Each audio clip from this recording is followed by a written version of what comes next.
The Genius Act just passed, and this is a really big deal for XRP. In this video, I want to talk about why this is specifically so important for the XRP ledger, despite this being a bill focused on stablecoins. I think the whole stablecoin narrative has caused a lot of people to forget exactly why these are absolutely critical to the success of XRP over the long run. In this video, I want to talk about why XRP is going to be the biggest winner from all of this, as well as get into a timeline for the XRP ETFs. Make sure to stick around for that. You are not going to want to miss it.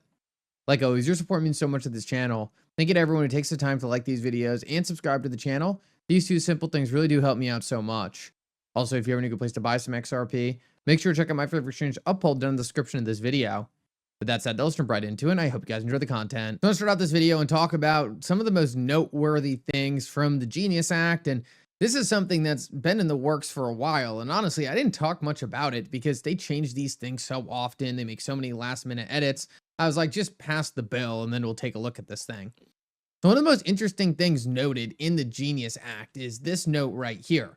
The Treasury may block non-compliant foreign stablecoins. Now, in my opinion, you might as well just write Tether right on that, because that to me seems like a direct shot at Tether in terms of them already saying that Tether is a non-compliant stablecoin, them specifically talking about foreign stablecoins being Tether, and last of all, giving the Treasury the authority to actually go out and block these stablecoin issuers from operating in the United States market.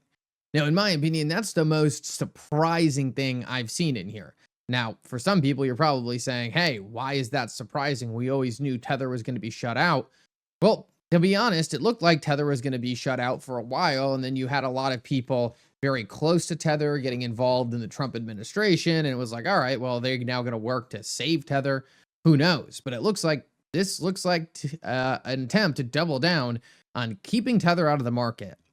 Now, that obviously opens the door wide open for RLUSD. USDC is now issued on the XRP ledger. RLUSD, clearly Ripple stablecoin, the two most compliant stablecoins out there, the ones that these financial institutions are actually going to be using, operating on the XRP ledger. Now, if we just take a look at stablecoin growth right now, we can see that stablecoin growth is going parabolic. I've talked about this a couple times on the channel. This is the beginning of something that is going to revolutionize money. Right now, we are seeing the very early stages of the tokenization of fiat currency. It's not going to stop there. It's going to be bonds. It's going to be derivatives. It's going to be all these different forms of value issued natively on chain. And that's because the economics and the actual utility of having a tokenized currency, bond, piece of debt, the tokenization of it allows it to be dramatically more useful. Right now, stablecoins have already surpassed the total volume being done by people like Visa, people like PayPal.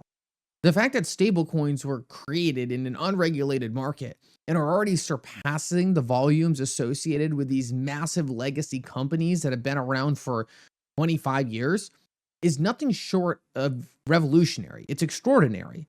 And we're only going to continue to see this. We are seeing this level of transactions. We are seeing this level of supply without any proper regulations to actually let real businesses get involved and use these things. Just imagine how parabolic this growth is going to get and really how early we are. We are in the age right now prior to rules and regulations being created for the internet. That's like the 1998 era, 2000 era. Right now, we just saw that historic moment where one small piece of legislation was crafted to allow a killer use case of cryptocurrency to take off, the tokenization of currency. Now, a lot of people are probably listening to this saying, well, how is this that good for XRP, right? This is good for stablecoins, but stablecoins are all over the place. Well, I want to get a little bit into how the XRP ledger is designed now, because I think it's really going to open your eyes to why XRP benefits from this so massively. If you take a look at why the XRP ledger was created in the first place, it was really created to be a decentralized clearinghouse. XRP is the liquidity for that clearinghouse. The XRP ledger was the first blockchain to support tokenization, foreseeing that a lot of these different forms of value were going to exist in a digital world, and also foreseeing that not everything was going to be denominated in XRP or Bitcoin, right? It wasn't going to be down with the banks. It wasn't going to be the destruction of government. It's not going to be no more debt, no more bonds, no more equities, right? That's what the Bitcoiners believed. And that's why Bitcoin is not going to benefit from these stablecoins really at all.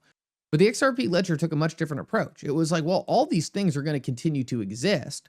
We just want more efficient rails and better pieces of utility and plumbing to be able to move this value around, to clear it, to transform it from one form of value to another.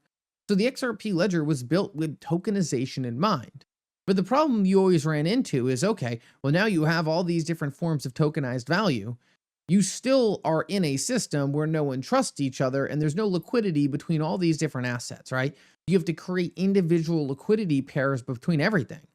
But what if you had one central piece of liquidity, one asset that was neutral and decentralized that everything was liquid to? This is where XRP comes to the equation. Not only do you get the efficiency of being able to tokenize all these different assets and give them multiple different avenues for utility outside their primary use case, but now suddenly you have the capability to have instant decentralized liquidity, auto-bridging them all together, creating one seamless experience, a decentralized financial clearinghouse built directly into the internet. That's what the XRP ledger has to offer. And it was built with the understanding that we're not going to be in a Bitcoin-only world, right? Fiat currencies are going to become tokenized, and that's exactly what the XRP ledger was built for. So everything we're watching right now is proof Ripple has been right from the start, right?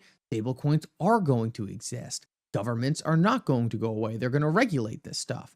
This is always how Ripple saw the future, and that's why the XRP ledger was designed the way it was. It was for these regulations coming in and allowing things like stablecoins or issued assets to prosper.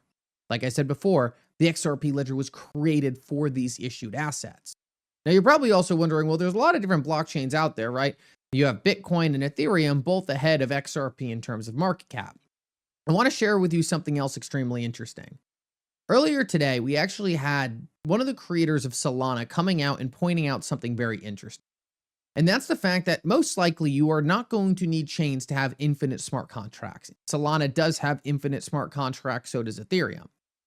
Let me read what he said and let me break it down. It's pretty technical. Seems logical, but it's also wrong. There is no point to multiple L2s. If a single L2 can handle parallel execution, then it can use up all the blob space and run every use case. What's more is that there aren't infinite useful smart contracts, let alone execution environments. There are only like 6 smart contracts that really matter. There just isn't infinite need for infinite developer opportunity. In fact, any developer opportunity or optionality that increases business risk is actually a net negative, like the ERC20 interface. Now, what's super interesting about this is this goes to confirm another thing that Ripple and the XRP ledger have been saying forever. You don't need to have full smart contracts on a chain, because ultimately that's really just for testing. That's only for saying, okay, well, we don't really know what the good smart contracts are, so let's build a whole bunch and see which one wins. Yes, it's useful to be able to do that, but that's something that should be done in a test environment, not a main chain. The XRP ledger is one of the few blockchains that said, we're not going to jam 1 million smart contracts into this thing right off the bat. Let's figure out which smart contracts are important, like a smart contract for a DEX.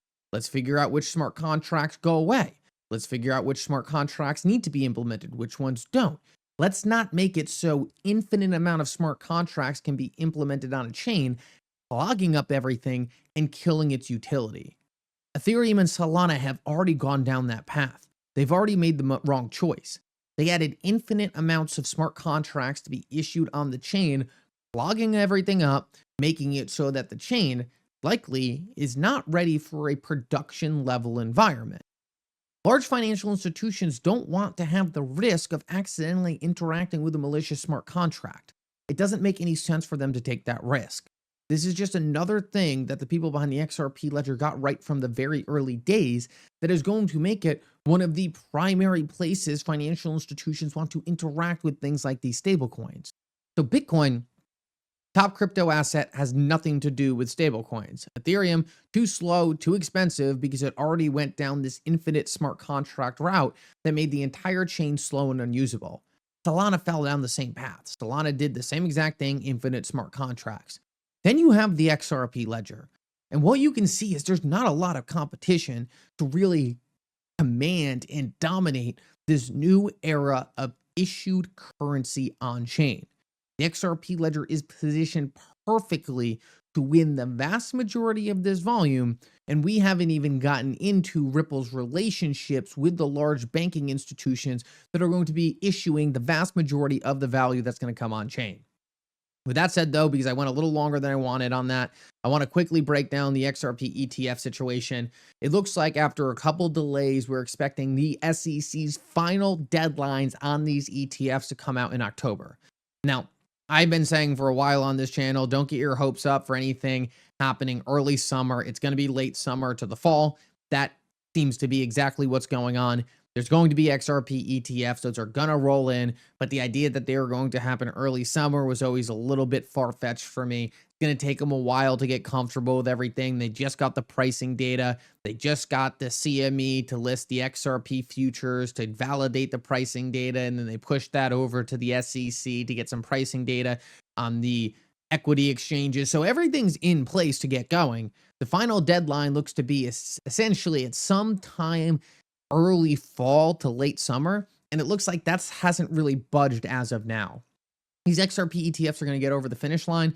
Just important to realize that there's a lot of infrastructure things that these traditional brokerages and regulators need to get under their belt, and it's just not going to happen instantaneously. So it looks like we're still perfectly on line for those happening late summer, early fall. I've kind of always stuck to this timeline. I didn't think things were going to move too much quicker than that, but just wanted to get that in front of you. It's going to be a massive catalyst when these things start hitting, and let's just be patient here. I think the next big catalyst is Judge Torres making her ruling, ripping off the injunction, lowering Ripple's fine, and then we can really start focusing on these ETFs. Thank you so much for coming. I hope you enjoyed this update, and for now, Mickle out.